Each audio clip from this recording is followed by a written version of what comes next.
Hello po sa lahat. For today's video po ay nalock ko po yung pinto namin. Yes po, legit po nalock ko po talaga yung pinto sa main door namin. So nitawag ko sa kong bana kay naaman siya duplicate sa susi sa among balay. Dahil niingon siya nga ako na lang daw gisiyon ang screen para makuot na ko ang doorknob. So mao to akong gibuhat, akong gigisian. Ani man gud ni siya. Nigawas ko kay mo CR. Dayon pagbalik na ho, aday na ho damha nga ako aday naliso ang paralak sa pultahan.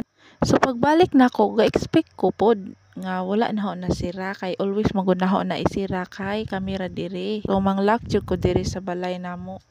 Ug mao to siya, naabri na gyud ang pultahan. Ug mao day ni siya ang akong gigisi. Nalock ang door. Ni si mama nalock ang door.